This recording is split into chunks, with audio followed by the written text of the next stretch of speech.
Ladies and gentlemen, boys and girls, species around the multiverse, welcome to Geek Syndicate, where we do what we always do, and that is bring the sass back to geekdom. I am Monts, and with me, as always, is... Hello! I don't know what. I don't know. I was thinking, I'm not quite sure what response I have. No. I was like, do I go, hey? Yeah. You know, in your head, you think something's going to work really well. I literally hell up when I did 2 gunshots in the house, and I suddenly realised it just looked lame.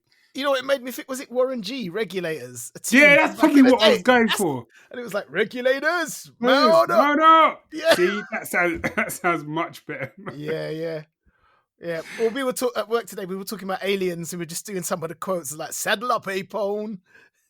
Oh, I love that film, man. Yeah, we were talking about the Sergeant Apone. I can't remember what the line was, but someone says something to the sergeant. He just gets his finger and pulls his eyelid down and goes, "Look into my eye." And it was just something about that line. It was just golden, man. See, my problem with aliens is like, I'd love to think that I was going to be Hicks. Is it Hicks? Hicks. He's the badass one. Yeah, Hicks. Yeah. But you'd probably be Hudson. Yeah, the reality is there's no probably about it. That's it, man. Game over. Game over, man. This girl has survived here longer than... Why'd you put her in charge, man? Yeah. It's when they go into the alien layer and the major makes them put all their ammunition in a bag, and Hudson's like, "What do you expect us to use, man? Harsh language." Hudson was class. That is such a class. I'm gonna have to put that film in again, man. I haven't actually watched it end to end. So I'm trying to work out. So the job I'm doing at the moment, I've never worked on a show with so many parents. And there's one guy there called Dan. He's got 4 kids. And I was sitting next to him. I said, "Look, man, I want to introduce my kids to Alien, but I don't know when it's too soon." And he went, "Yeah, my boy was 12 when we watched it together." I was like, "Okay." Alana's 12. So I came home and was like, "Alana, maybe we could watch Aliens together sometime." She just gave me the side eye. I went, "Okay, maybe." I was like, "Okay, all right." That's just told me a story. She ain't ready. Maybe tackle on another 12 months, man. Although we did Train to Busan together. She loved it. Yeah, but I mean, Train to Busan is bleak in a different way. But I mean, Alien. I mean, at least there's sunlight in Train to Busan. You know? Not that unrelated. No one's getting out of this. Yeah. Oh well. But I have to say, and then we'll start proper people. I never understood when I was a kid, like why my parents loved watching old shows. Do you know what I mean? It's like there's plenty of new content on TV, man. Why are you watching reruns of Columbo? Never got it, right?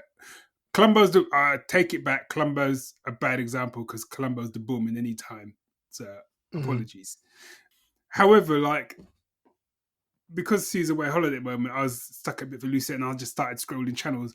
I ended up watching like one of my favorite old westerns, which is Gunfight at the OK Corral. Okay, yeah. Which is Burt Lancaster and Kurt Douglas. Yeah. And man, let me tell you, that has some tunes in that film, man. And there's this one bit, because it's one of these ones where it's like a ballad. So every so often, a dude will like just sing in the background, you know what I mean? And he's always whistling. Yeah? There's a bit where he's like, Wyatt roamed the western door. He fought the best by nature. He preferred it nice and peaceful, sort of slow and sort of easy go. And he was quick on the draw, and Wyatt up was low. Man, that tune.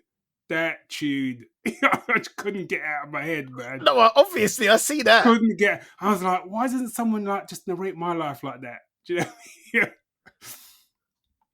Nice and slow, sort of easy go. I just love that.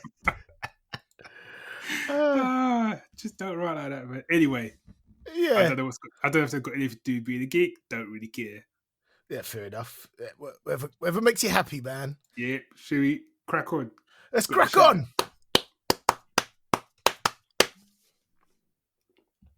you say shout outs? Yeah. Gonna do a shout out to my boy Michael Sheen. Picked a hell of a day to quit drinking. Go on, get it out your system. Just because I didn't realize how much of a sci-fi comics fan he was. And it was just like So after sitting in the rehearsal room for a while and just like chatting to people, and I suddenly realized the older I get, the less and less interested I am in talking stuff I'm not interested in.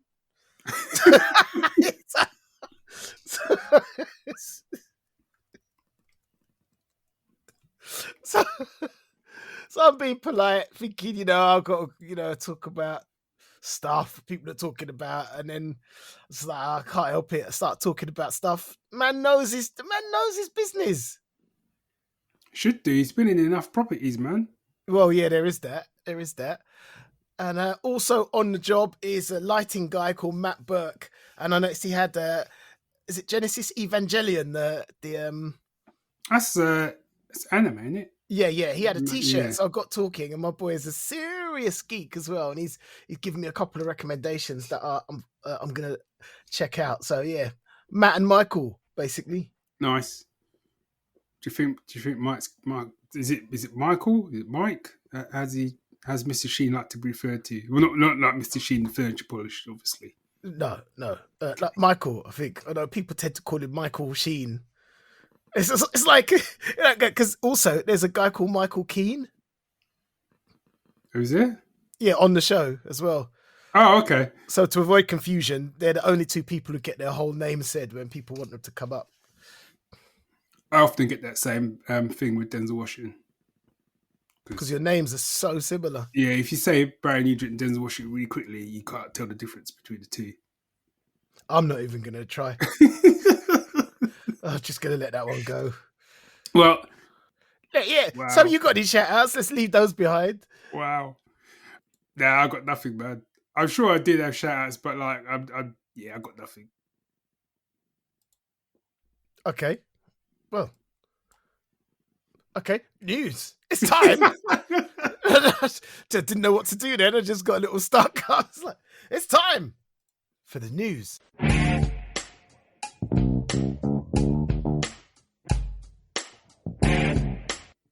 Do you know what? I don't have any news because the news that I did have is kind of connected to what we were hoping to talk about in our sort of main feature. I was just thinking, no, that's not true. That isn't true. There's it's not really news, but they're kind of talking about potentially teasing the idea of a Miles Morales Spider-Man movie, but apparently that's been doing the rounds for years. Mm. But what they've said, I think it's the producer of the animated stuff, like across the Spiderverse and into Spiderverse.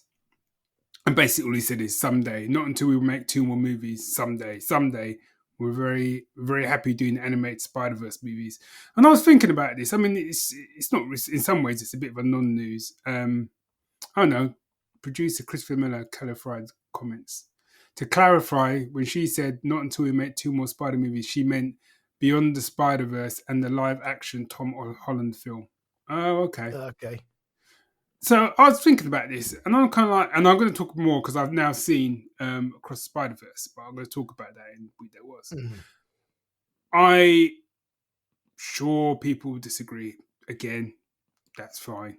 But I have a microphone, which means you have to listen to me.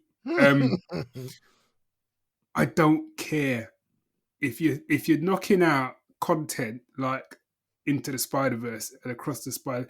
Just keep knocking those out. I don't need to see a live action Miles Morales. I don't need it. Also, you know what? You don't need, because an animated film is an animated film. It doesn't need to be translated into something else. Do you know what I mean? Yeah. I don't get it. So and also it's working. Yeah, and I think you'd lose, especially if you were kind of like, yeah, let's do a straight adaptation of like Into the Spider-Verse or whatever. It's like you're just gonna lose so much. It's its own style. It's its own. Just let it be, man. Just let it do its thing. You got Tom Holland doing your Spider. That's cool. If even if you do like a little cameo, maybe, I don't know. But even that, I'm like, you just don't need it. You just don't need it. Yeah. I hear you. I hear you. Right there with you. The other bit of news I will save for our Yeah. Well, I mean, it's been a while. It's been a few weeks since we've touched base, and let's it's get to it. time Man. for the week that was. Yeah.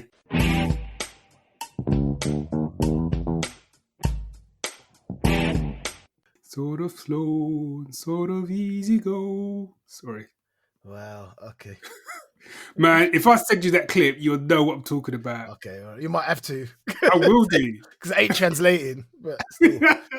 Yeah. You wait, man. You wait till the emails come in. You know what I mean?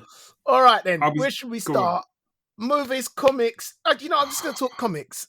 Yes, comics. go. Only because I decided that. So Humble Bundle often do collections that you can buy, and some of the profits goes to charity, and you can set your own price. So I always keep a look at see what they're doing. Now, last year, you and me did a BPR. Was it year before? You and me did a BPRD read, Bureau of Paranormal Research and Development. Yes. From the Mignolaverse, which is Mike Mignola, who did Hellboy, and it was great.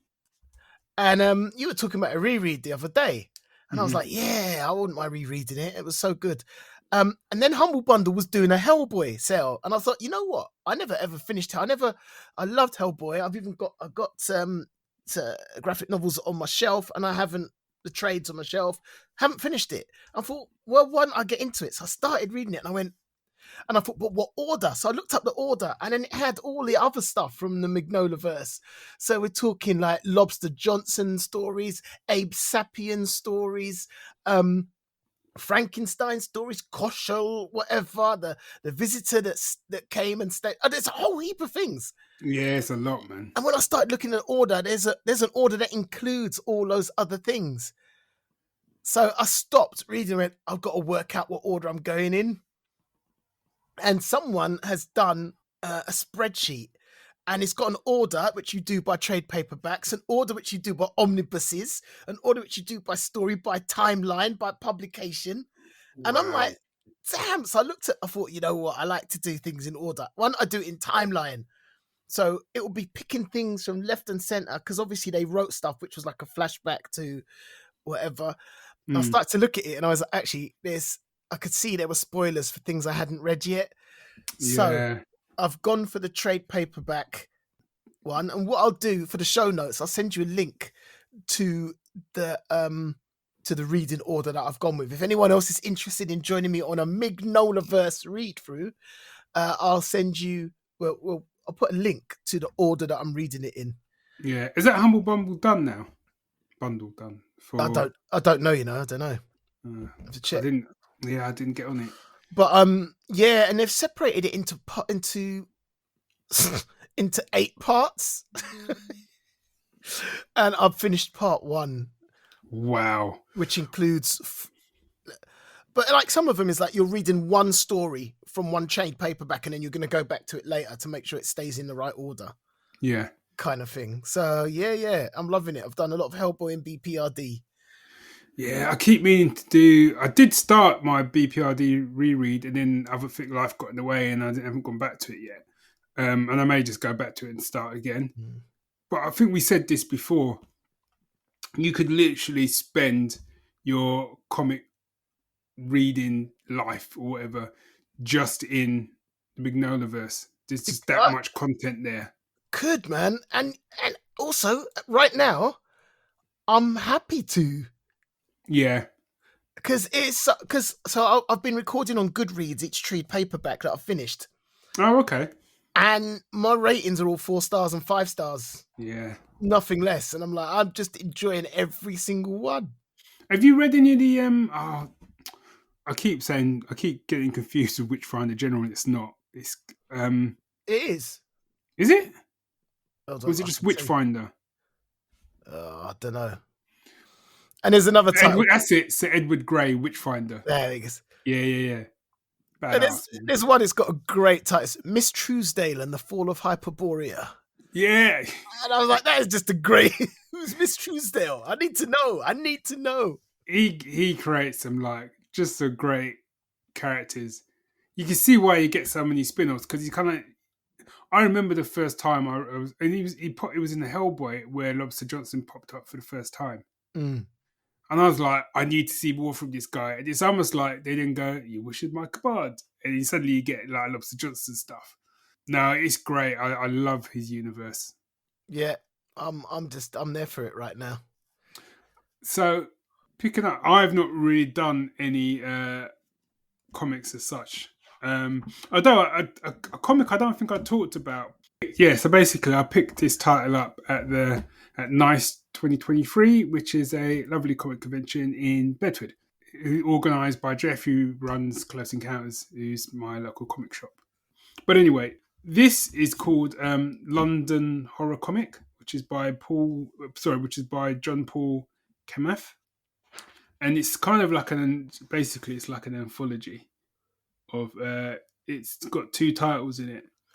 One's called An Equal Outcome, and the other one's The Way Home. But what's quite interesting about it is it features like a woman sort of occult detective, and it's basically her name's Jane Silver. The capital's chain smoking resolve of dark magic misdemeanors and two complete tales designed to thrill, titillate, and make you think. Okay. So she's pretty much, and I think she's been around for a little while. I could be mistaken, but you know, in the Sandman they changed John Constantine, and she was made him. Yeah. Oh no, or was she his? No, but that's what's confused me, because in the comics, his ancestor is a woman called Johanna Constantine. That's it, yeah. But they've made John Constantine Johanna Constantine. So what does that mean they're going to do with the ancestor? I'm a bit confused. Yeah, why that was necessary. But there you go. But anyway, when you read this, she looks very similar to Johanna Constantine, and I loved it. I thought it was really art was wonderful. Nice little sting in the tails of both titles. Pretty quick reads as well. But I really enjoyed it. And I kept meaning to sort of tell you about it, and it kept slipping my mind. And this is number 9. So they've obviously been putting these out for a little while. But so that's London Horror Comic. Worth a look to see. Yeah, if you go to londonhorrorcomic.com. I'm doing it as you talk. You'll get some more info, as they say, Governor. In London. In that there London. That dear London, Gov? Yeah, cool. All right, I'm on. So before we get on to like the sort of biggies that we've both watched, I want to quickly mention, because I watched this yesterday. So pretty much everyone, I'm assuming, will have watched at least one version of The Three Musketeers, right? Everyone knows that film. Yeah. But they basically retold the story again, but it's a French production. That's on my list. Oh, is it? Yeah. Yeah. To watch. It's a French production, and it's split into 2 parts. And the first part is called D'Artagnan. So basically, the first film kind of, it covers the story of like the Queen's necklace. Right. You know that one where it's kind of like Milady nicks the necklace and she's got to have it in time for the ball, otherwise the king's going to know that she's been up to no good with the Duke of Buckingham. Yeah. Classic. You know, if you know your Musketeers, you know that story. So it kind of covers that sort of story, and then obviously there's a next story, and the next installment is called Milady, which I believe hasn't been done yet, or it's being done. So I don't know when that. I think that comes out this year sometime. So anyway, I sort of watched it yesterday. It's literally just called The Three Musketeers D'Artagnan. Yeah. Yeah, cool. That is actually Anyway, I watched it. So you know what? Basically, I loved it, like proper loved it, and it was great because it was in French. So I had the subtitles going. So it was kind of like, it reminded me a little bit of like a kind of much more grittier. You know, remember that show back in the day, Flashing Blades? Yeah. It had that kind of vibe to it. Maybe because it was in like, there was subtitles and stuff, but also it kind of had that kind of same vibe that the BBC. The most recent BBC Musketeers TV series has got. Yeah. They all kind of look a little similar to some of those characters, apart from the guy who plays Athos. Vincent Cassel. Yeah. if you know your French actors, you know that dude. Yeah, it's You know quality. that dude. Do you know what I mean? He's quality. And yeah, he's proper in it. It's just proper old school adventure, swashbuckling going on. It's got a different kind of sensibility because it's not heavily Americanized, or Eva Green is in it as Milady. She's cracking in it. Yeah. Even though you know the story, you've probably watched it 100 times. It's just a great story. Yeah. Okay. No. Do you know what? I was up for it. I've got this list of movies to watch, and whenever something like this happens, something gets bumped up the list. So yeah, that's what's happening there. Good. So I wanted to give it a mention whilst it was fresh in my head. But moving on to some biggies. So I watched Spider-Man Across the Spiderverse. Woo! Twice. Or the first time, as months were tested, everyone at the end, everyone was like, "That's great," and I realized I'd fallen asleep halfway through. Because I kept looking at you because I remember, because one of the things I enjoy is watching your face when certain things happen, which is why I came to your house to watch not Firefly. What was the movie called? Serenity. Okay, because I knew that I said to you, you can't watch it without me there. I need to watch your face. So watching when we put on that movie, Spider-Man, and I kept like, I got to see Barry's face now, and there was no reaction, and I know Barry, yeah. I know what's gonna spark him, yeah, and he ain't showing no emotion. Either he's in a really bad mood, or the boy's asleep. He must be sleeping because there's no way. Or he's dead. You know what I mean? He's dead or sleeping because there's no way that could have happened and my boy didn't react. You know? And the thing is, right, it's that thing. So I'd fallen asleep. And to be fair, we'd all been drinking a lot. We'd been drinking a lot. I want to preface this before I go on. We've been drinking a lot. And life's been full on lately. Yeah. Tired. Yeah. Tired, you know? And I genuinely believed that I'd seen a good chunk. I believed I'd seen a good chunk of it, right? So because what was interesting, because you fell asleep kind of sitting up and forward. Yeah. I was like... It drives you mad because I do that. And the weird thing was, I then kind of woke up probably I think 5 minutes before the end. And obviously, because of the way it ends, I was kind of like, what? Because it felt to me like I'd only missed about like 15 minutes. So I was like, yeah, it's all going to kick off now. Oh. It's over. So even when I then sat down, so I basically sat down to watch it on my own earlier this week, and I kind of ummed about watching it from the beginning. I was like, no, because I've seen loads of it, and I was like, no, I'm going to go in from the beginning. So I started to watch it, and quite quickly it moved into like, I haven't seen any of this, and it wasn't that far. And man, you were so spot on once. If I'd been more conscious and whilst we were watching it, I would have raised the roof with my shouting. How the neighbours here didn't call the police? Yeah, I bet. Someone's dying next door. Yeah, man, that was a film.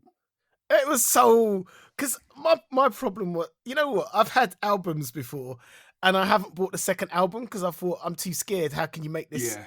How can you improve on this first album? And I must admit, I did have that in my mind going into this movie.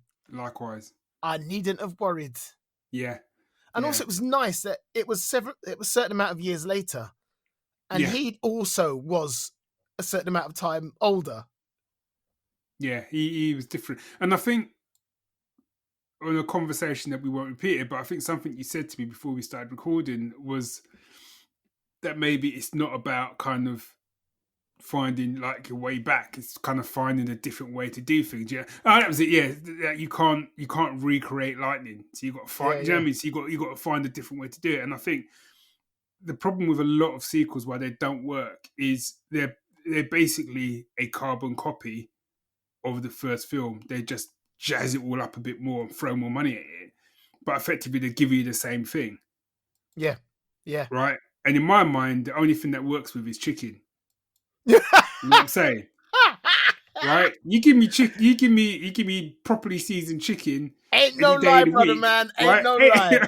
Any day of the week, I'm all good. I'm not going to be like going, well, it's just the same, isn't it? No, I'm not going to be doing that, Yeah, right? yeah, That's the only situation where this works. Any other situation, you need to change it up.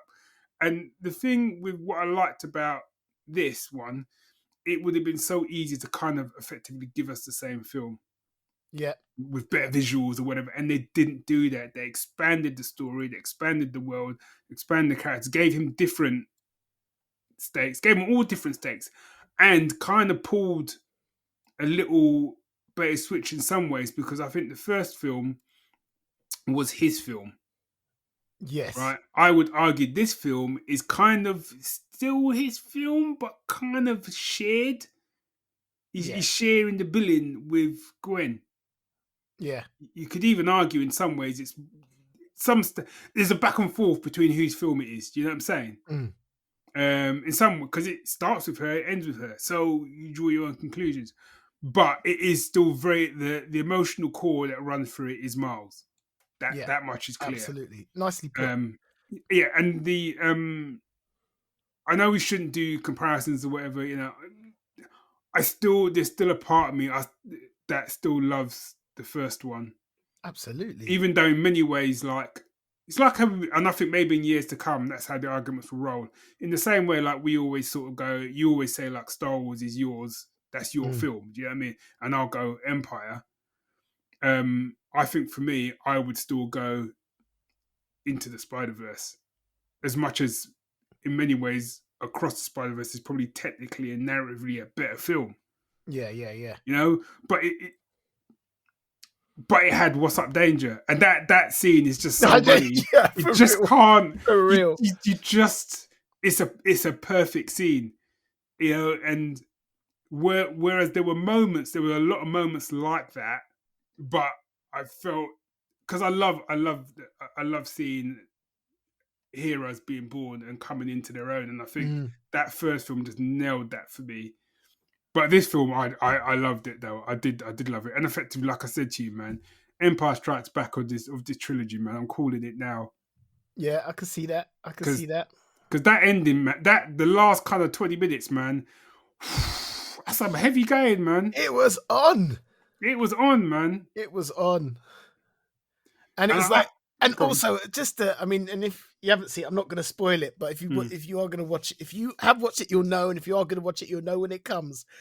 Just the tension building of the last 10 minutes.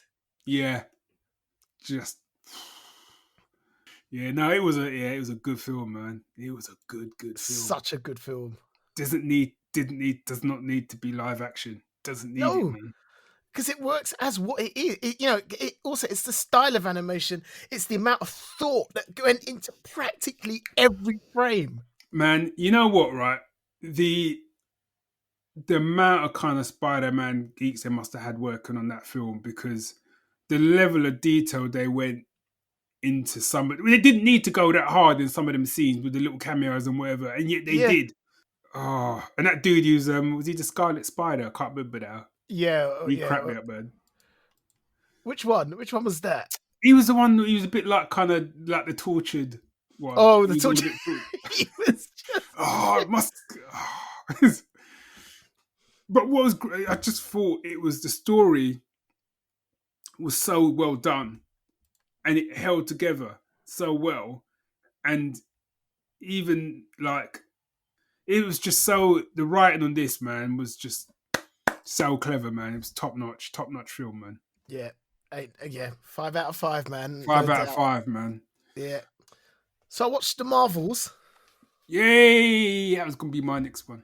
Yeah, and I just don't. I genuinely don't understand the hate that this movie got. No, I mean, you know what I mean? There's some things which I had to go, you know what? I'm not going to think about that too hard. But I had fun. My girls had fun. My girls loved it. They watched it again. They've watched it oh, did twice they? now. Yeah. No, they haven't. That was something else. Forget it. But they watched the Marvels and they loved it. Because initially, I think one of them wanted to watch it. I was like, oh, I don't want to watch it. I don't want to watch it. And they were in. Once it started, they were in whole way through. And Miss Marvel, Kamala Khan, they love. Oh, They watched the TV show and she's a star, man. I watched it and I thought I'm gonna have to go and check out the Miss Marvel show because every scene she was in, right, she elevated it. Listen, I said it at the time with Miss Marvel that it's not for us, but I enjoyed the hell out of it regardless. I think what I liked about her as well was like her reactions were like it didn't seem like she was. I know it sounds silly, but it didn't seem like she was acting. It just seemed like natural reactions. So and I think there was a go on. Oh, okay. I think there was a bit where like he dumped on the spaceship for the first time, and then I think the cat takes out a load of people, and she's like, "Oh my god!" He's like, "What the hell's going on?" Do you know what I mean? Yeah. But there's pictures of her, the actress, not the character, right? Before she did this, sort of cosplaying as Miss Marvel. Oh, really? At conventions, yeah. Yeah, see, I can buy that. I can buy it. No. But what was really interesting, someone said to me, she's really coded for ADHD and like the way she was going on. And our daughter, Alana, is on a waiting list to be assessed for ADHD because we went, like, there's a lot of ADHD traits going on here. And I was sitting there watching it. And Alana went, you know what's really interesting about this? It's because this happened, it's that. She was just doing Kamala Khan. Right. And I was like, got you. And I was like, yeah, I can see it. I can see it. It was like watching Alana on screen or having Kamala Khan in our front room. Do you know what I mean? So it was like, one of the interesting things for me was that I said that I found the weak link for me was Brie Larson. I just didn't check for her acting. And and I still don't. So whatever comes out the conversation, I just didn't buy her that much. And I thought she was better in this than Captain Marvel. No, that's not true because I still enjoyed Captain Marvel a lot. Do you know what? I'm not hating on her. I just found her to be the weak link. Yeah. Yeah. Lots of people came back and said that as autistic people, they felt she did a great job and they felt represented. So that just gave me food for thought about how I look at it. So I still struggle with her acting, but I've suddenly got to look and go, there's a whole heap of people that felt represented. So I've got to take that on board. And I found that I'm still processing what that means. Yeah. I think because I saw some of those conversations. So yeah, and I'm kind of with you on that. And I think my other problem, when I sort of, like I said, I'm still processing what that means. But I think part of my problem was whatever she's showing there isn't what the character showed me when I read the comics. So a few years ago, I went through a big Marvel phase. They were doing new stuff, trying different ways of presenting characters. And I really liked Captain Marvel in those comics. And Brie Larson hasn't, whether it's her acting or the direction she's been given, she hasn't brought for me the essence of what I read in those comics. So I think I'm starting on a level down anyway, because I wasn't getting what I hoped for in her performance, deadpan or not. Yeah. So my things were, I think, I kind of agree. She is, in one respect, she's the weak. If you're looking purely on the three main characters, she's the weakest one. But that's not really saying anything because actually, I enjoyed their interactions together. Especially their training. Their training.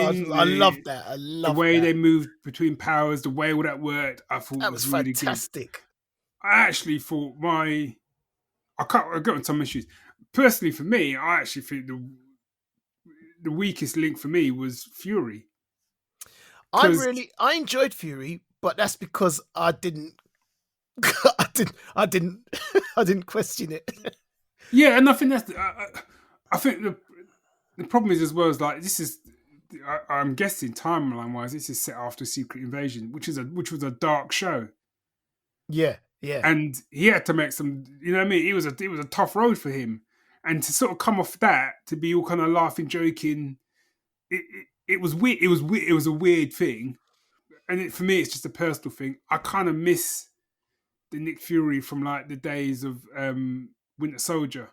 Right, yeah. Do you know what I mean? Where it's like, you don't mess with him, you know what I mean?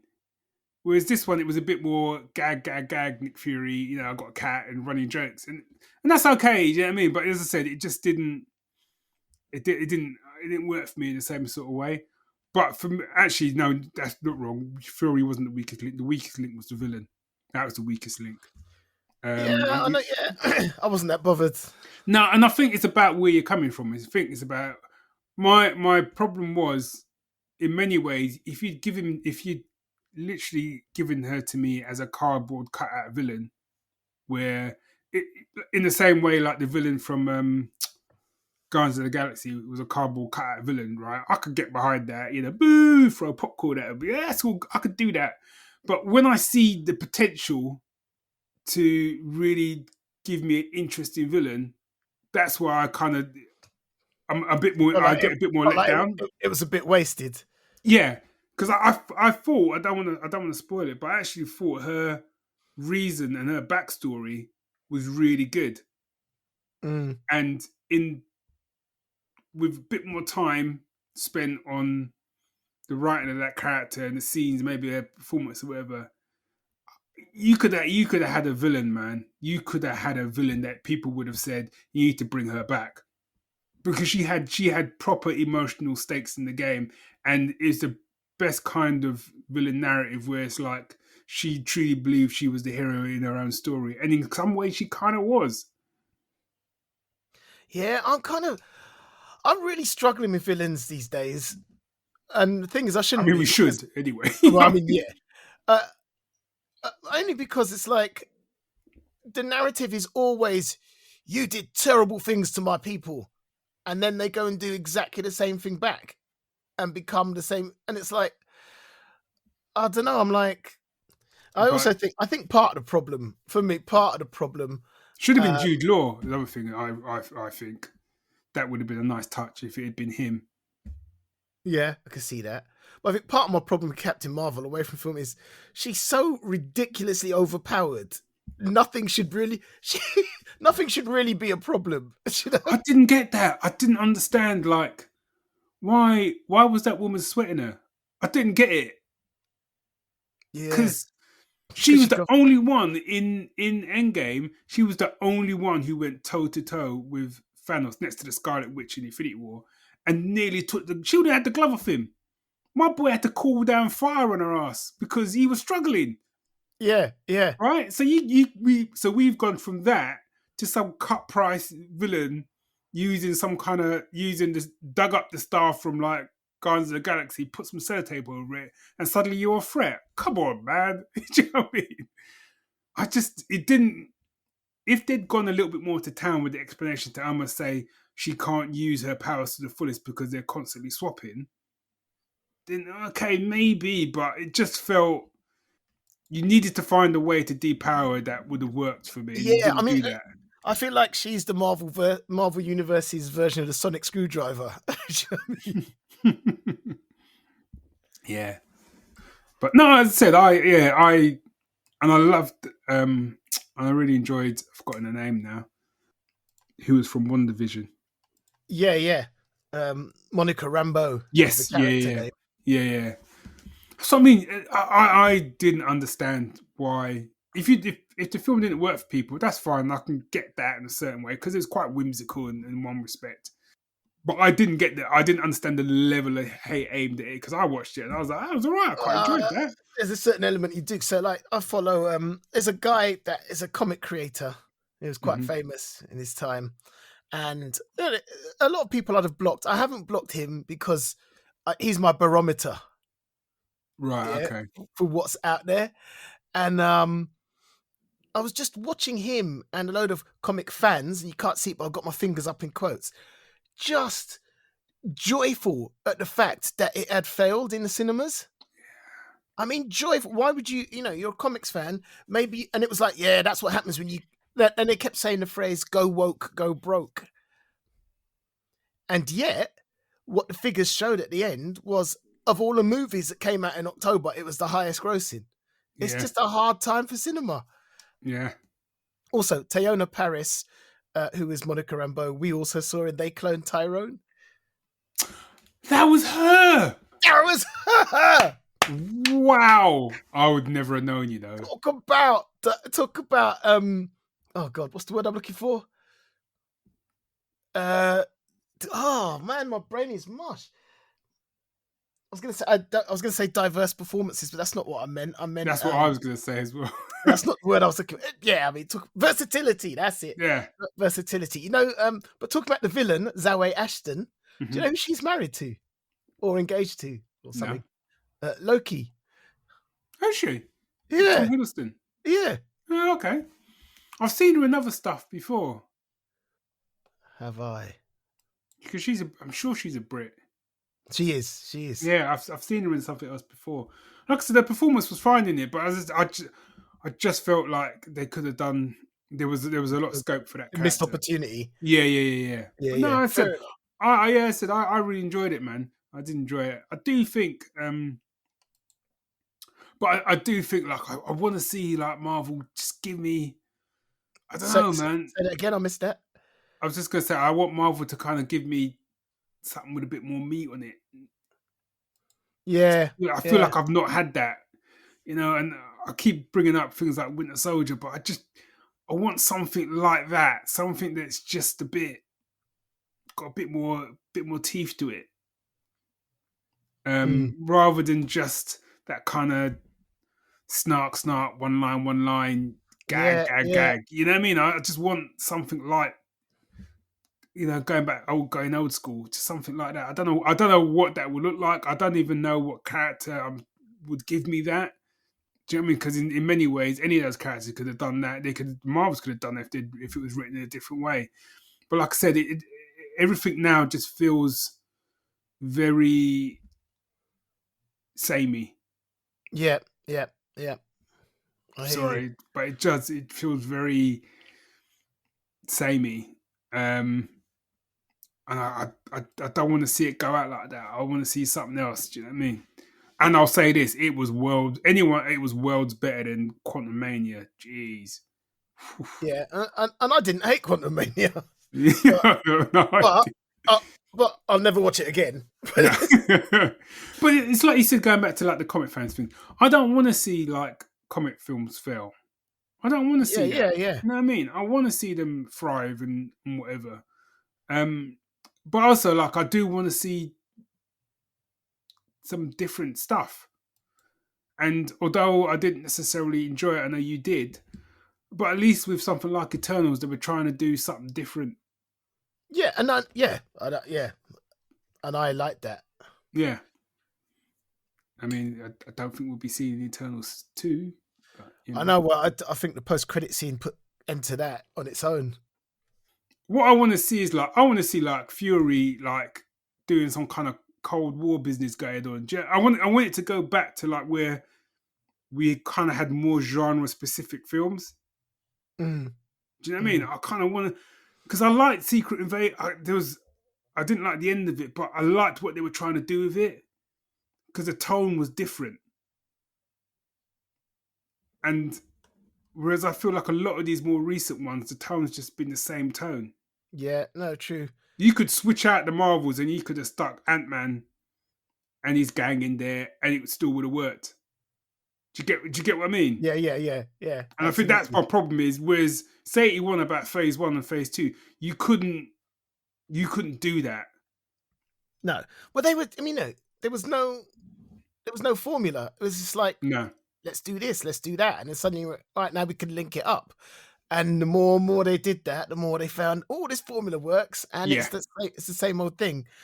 You got to stop trying to get lightning to strike twice. And I think that's what's, I'm not hating any of the movies that come out. No, I think that's the thing is, with the exception of Quantum Mania, every one of the films that I've seen, I've gone, yeah, it's okay, I've enjoyed it. Do you know what I mean? Some more than others. Like I really enjoyed Shang-Chi.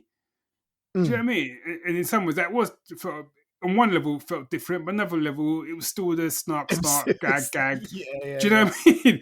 And that's my thing is, it's kind of like, for the love of God, could we get through a film where they haven't got a gag or a little snark or someone doesn't do something epic and then someone drops a gag afterwards? I don't know.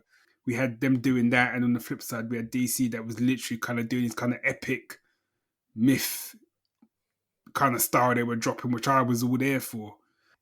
I think what annoyed me about how everyone's gone on about Snyder is it did something different. It was no post-credit scenes. He hinted what was coming next in the narrative.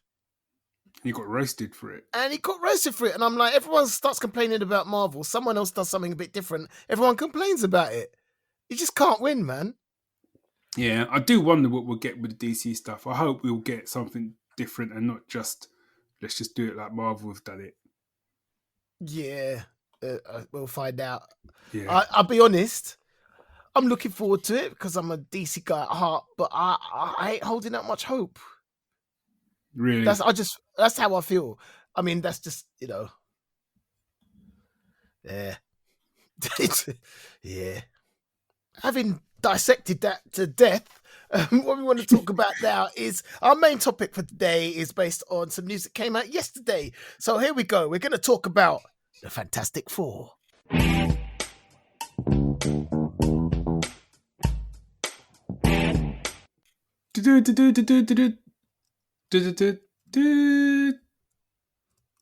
you got a Fantastic Four theme in your mind? No, that's what I was trying to just make that one up. Wow. I'm pretty sure they had their own theme back in the day, but I don't want that. Yeah. Right, so go on. Yeah, go. This comes on the back of yesterday being Valentine's Day. Marvel did a beautiful piece of marketing. I got to hand it to them. Beautiful piece of marketing. They announced the casting of the new Fantastic Four movie as a Valentine's Day card. Mm. And you've got the Thing sitting in a chair, and above him is a picture of himself before he became the Thing. So you can see who that is. Johnny Storm sitting there, Sue Richards and Reed Richards. So the casting is where's it gone? There it is. You've got Pedro Pascal as Reed Richards, Mr. Fantastic. Vanessa Kirby as Susan Storm, the Invisible Woman. Ebon Moss-Bachrach is Ben Grimm, and Joseph Quinn is the charismatic Johnny Storm, the Human Torch. I think and it's supposed to. Well, I don't know if it's confirmed, but the indications from like the greeting card, and there's like a robot in there, and that this is going to be set in the 60s. Yeah, that'd be nice. And what I found really interesting, one of the articles I was reading was like, it's like, what's great about this is like, oh well, they've never done this before. It's a chance, only like little flashbacks stuff, and I was like, Captain America was literally set in the 1940s for the entire film. Yeah. It's like, come on, people, man. Yeah. Anyway, but so I wonder, and I did say this way back in the day. We said like, I wonder if they'll do it in the 60s. That's what they should do. So I wonder if they'll pull a Captain America, and maybe the first film will be set in the 60s, and then somehow they will get pushed into modern day. Mm. Now I know in the comics, I think it's called. I want to say it's called the Negative Zone. Yes. So maybe they'll end up getting first American comic I ever bought was Fantastic Four 109, and it took place in the Negative Zone. Yeah, and I wonder if maybe that's what they do. Like the end of it, maybe they will get hurled into the Negative Zone, and then they'll come out, and it's like modern day or something. That'd be one way to do it. But the other thing as well, I don't know if that opens up like little doors, because I'm kind of like, surely if there was like a superhero team, because the whole point of like Fantastic Four is like they're almost like the first family of Marvel. Do you know what I mean? They're like the big tentpole superheroes, and everyone knew who they were in the city and stuff, and they didn't have secret identities. But I wonder, how does that work within the MCU? Because the whole concept behind the MCU was like, other than like Captain America, we didn't really have any superheroes until like Iron Man. So is it? Do we know it's actually going to be set in the current MCU? Is it going to become part of the MCU? Well, that's the other thing, is potentially they could go down the route of like it's set in a parallel universe, and then it ends up with them coming over into the MCU, like our version. Maybe you know what I mean? There's lots of ways to do it, I guess. But let's talk the cast. Let's go through the cast. So Who do you want to start? Okay, so let's start with. I want to start with Ben Grimm. Yeah. So that's being played by where is it? Ebon Moss Backrack. Mm-hmm. And the last time I saw him was in. I had this prepped as well. He was in the first season of Punisher. Oh, Andor. Oh yeah, he was, wasn't he? Yeah, and he was one of the rebels in a small group attacking Yeah. the base. And just looking at the aggression that he managed to pull out of that and actually be quite relatable at the same time, I was like, I can see it. But also, I know you haven't watched it, but there's another show which is called The Bear. Yeah, I'm aware of it. Yeah, which is basically set in yeah. I saw the first episode. He's like the dude. Does he run the? He's his cousin. Yeah, that's right. Yeah. When you watch that show, the minute they said they've cast that guy to like play Ben Grimm, I completely forgot he's in Andor. I went straight to The Bear. I'm like, yep,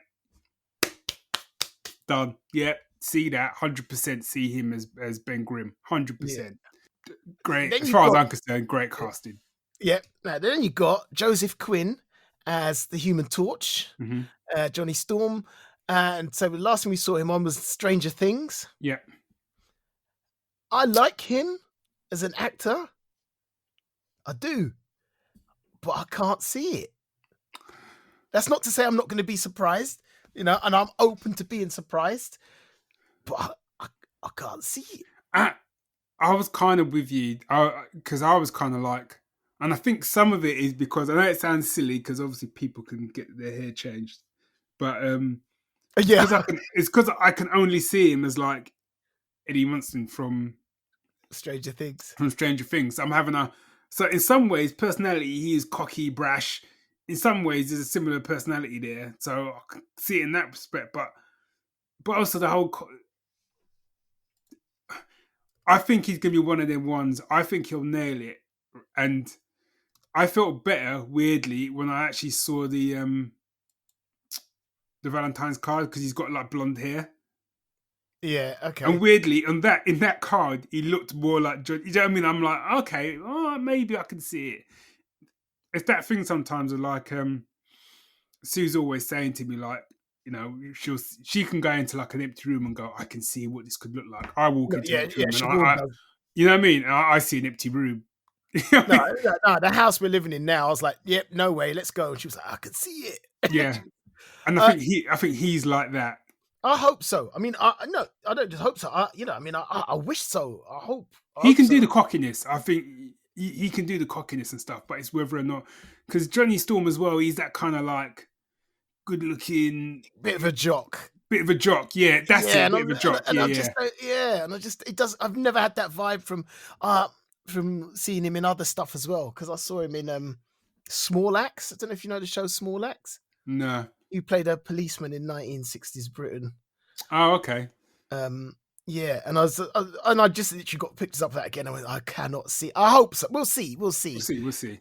Next, as Susan Storm, the Invisible Woman, you've got Vanessa Kirby. It's great casting. Is it? Yeah, it is. Yeah, I think it is. Go on, convince me. I'm over because I like Vanessa Kirby because she's. I can't see it. One, she's got a kind of, I want to say, otherworldliness. I don't think, but I've never seen Sue Storm as an otherworldliness type character. No, I know there's an element of like. To me, she's like the everyday. She's like the everyday. Yeah, I know. Yeah, I get that, but I don't know, and I can't. In one respect, I can't convince you. But there was just something about her look and the MCU as the MCU, not as in the Fantastic Four from back in the day, just the MCU as it is now. And I'm like, I could see why they would cast her. I'm not seeing it. That's all right. It's your prerogative, mate. Not seeing it. All right. Now the one I'm really not seeing. Yeah, see now this I'm on the same boat. and let's just set the record straight right from the start. I love this guy. Yeah. I love this guy. Yeah. Pedro Pascal as Mr. Fantastic, Reed Richards. but I'm not seeing. I'm not seeing it. I don't. So part of it is, I think, for me as well, is one. I don't. When I think of like, and there is the element of like growing up with the comic, and I grew up reading Fantastic Four and the cartoon is probably more so the cartoon as well, and that isn't where I. That's just not where I go to. Right, he's just not where I would go to. No. And like, and also, it feels like he's every sort of geek franchise. It feels like he's heading up these days. Yeah, The Last of Us. Yeah, and I'm not saying you can't do that, but I think the problem is as well is like people sometimes will turn around and then say, yeah, but you know, Robert Downey Jr. was well known. Look, I think people forget, yeah, when before Robert Downey Jr. got Iron Man, my boy was on his way out. Yeah. He weren't really doing much, and whereas nowadays getting a gig in MCU is a big thing. Back then it was like I'm sure he was walking into like place and go, that's that guy that's got that superhero gig. Yeah. You know what I mean? It's like that's all he could get in it. You know, where's your tights, Tony? Do you know what I mean? You know, where's your tights? And obviously he showed them all, but like, so he wasn't an unknown, but he wasn't as big a star, I think, as Pedro Pascal is. Yeah. Getting this gig, do you know what I mean? And we almost got to that stage where it's kind of almost now. It's kind of like it's almost like you got to have big names now. You can't almost have unknowns in that same way, which is a shame. I kind of and I disagree with vehemently. And I think this is one of those times. Did I think the other guy that had his Reed Richards, was it John Krasinski? Yeah. I mean, he looked more like Reed Richards, but I still weren't buying him either. No. I just and I think maybe it's because he was too well known, and I was just like, I might get slated for it, but the guy from the other Fantastic Four films looked more like Reed Richards. Because he's a bit of and Reed Richards is a bit of a geek as well. Do you know what I mean? Yeah. So he just doesn't. He doesn't scream Reed to me. No, not even slightly. Hopefully, I'm sure it will prove me wrong because and I hope so. You know, it's being directed by the person who did WandaVision. Oh, okay. Yeah. Okay.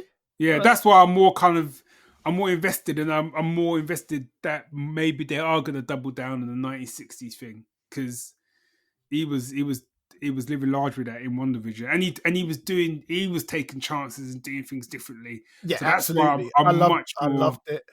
Yeah. But that's the thing. Lots of the stuff I loved about it because it was different. Lots of people didn't love.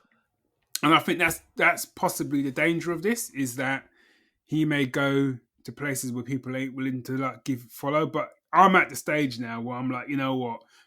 I'd rather see you try something different, vastly different, and it not work.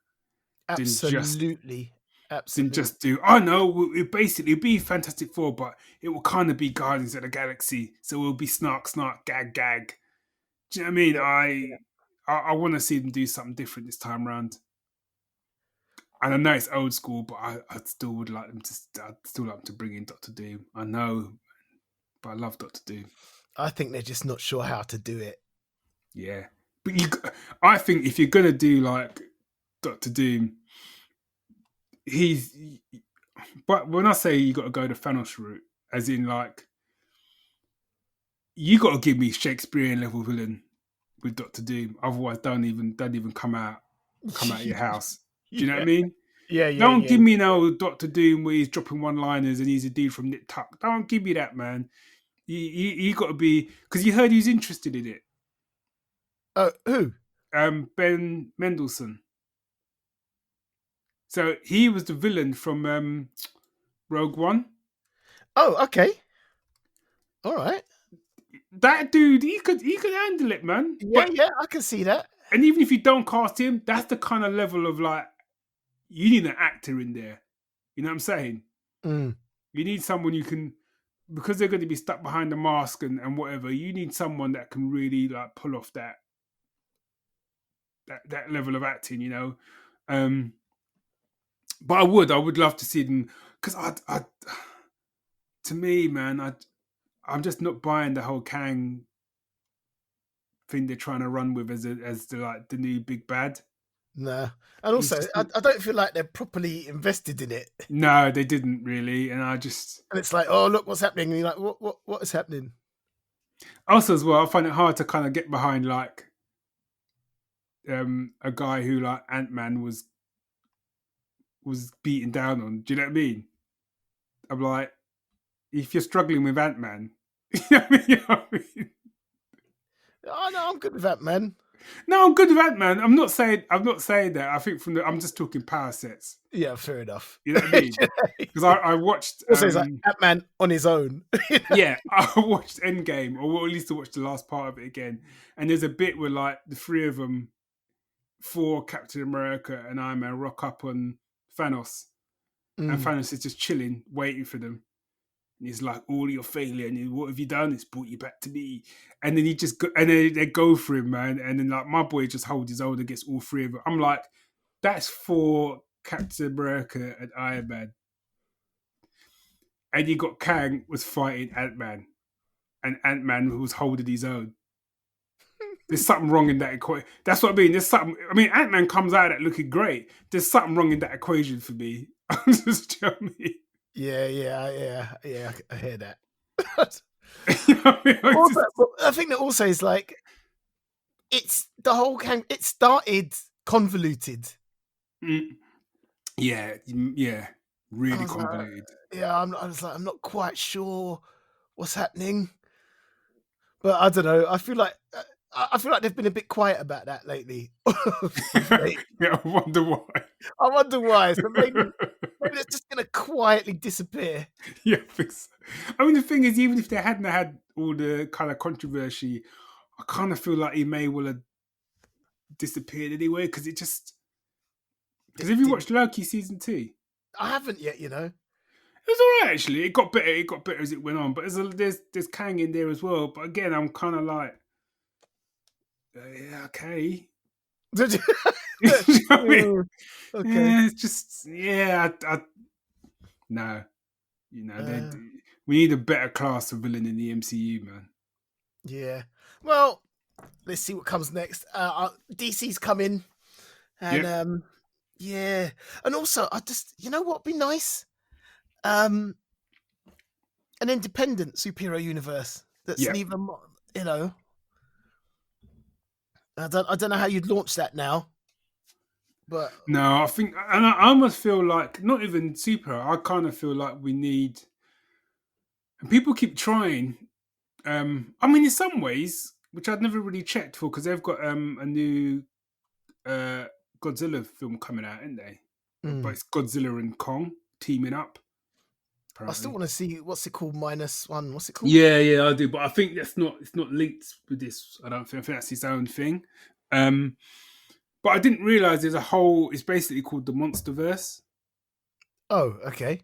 So you know, there was a Godzilla movie back in 2014, which was done by Gareth Edwards. Yeah. And I think it all kind of kicked off from there. And then you had Kong Skull Island, which I haven't seen.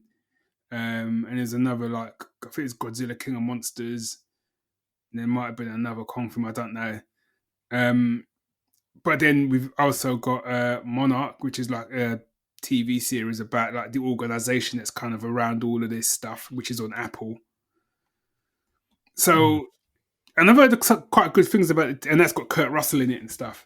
Okay. So I think, you know what I mean, there's other kind of cinematic universes going on out there, but I'd like to see another kind of more comic based one that isn't necessarily capes. Yeah, well, especially because, you know what I mean, you got DC and you got Marvel, and it's the same. DC's coming back with Superman and Batman, like they're the only ones in their movies. Yeah, and I think that's the other problem with them, isn't necessarily the capes and tights. It's who they bring back, and I don't know. The problem with the DC stuff is they then tried to kind of expand out a little bit, but it was almost a bit too late. Because by the time they were dropping out Blue Beetle and what was the other one they did? What, Shazam? Shazam, it was damage was already done. Do you know what I mean? Mm. And but I feel like, but there's so many properties, both MCU and Marvel. Both Marvel and DC. There's so many other properties they could do that was so vastly different from what they have been putting out. That could kind of reinvigorate them a little bit, I think. Yep, I agree. I think people have got a little bit jaded. Yeah. Right. Well, we're done. Come tell us, were we talking nonsense or were we on the money? Let us know. Give us your opinion. In fact, what I'd love to know is what superhero universe would you like to see come into existence? Unseen Shadows. Personally, I'd love an Unseen Shadows universe coming into existence on my screens. I'd pay premium dollar for that. I'd hook you up with a role, buddy. Don't worry, man. That's where I was going with that. Yeah, that's right. Fog number 2. Hey, man. Yeah, that's not where I was going with that. Jive turkey. I don't know. I've got one line. Jive turkey. I wasn't saying that. Do you know it was a request by the author.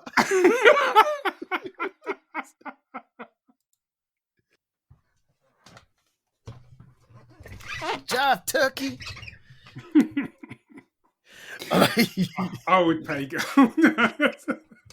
That's all I can see now. You just turn it out and go, oh great, my boy's got me a role. Yeah. See who am I playing? Am I going to be playing like Napoleon? No. We've got Denzel for that. So, see what I'm doing? It's like, yeah, this is your line. So I'm fog number 2. Yeah, just read the line, man. Just read the line, man. And you get rid of the bullets, Jerry. Yeah. You can see me at the premiere just sitting there not saying nothing. It's like, but don't worry, man. He's still got 3 more books to go. Next book, he'll be like, hey, man, anyone order a Domino's? Yeah, it's a step up. Yeah, step up. Well, as we talk about Domino's, I'm going to leave you all with this thought. A pizza is basically a real-time pie chart of how much pizza is left. I never thought of that. No, I've actually been thinking about it for a couple hours now, and it's just done my head in. Is that what you just had been delivered? No, it's because you said Domino's. I remembered that I'd seen it. Seen it somewhere, and I was like, yeah. I thought I'd leave people with that. Yeah, so get in touch. The Geeks at geeksyndicate.co.uk. We can find us on Facebook, on Instagram, on Pizza, on Twitter, Pizza Express, on X or whatever it's called. And if you like our groove, you can buy us a coffee at ko-fi.com or subscribe to us on Patreon. So yeah, you're cool, man. In it. Yeah, in it. So till next time, Geek Syndicate. We out.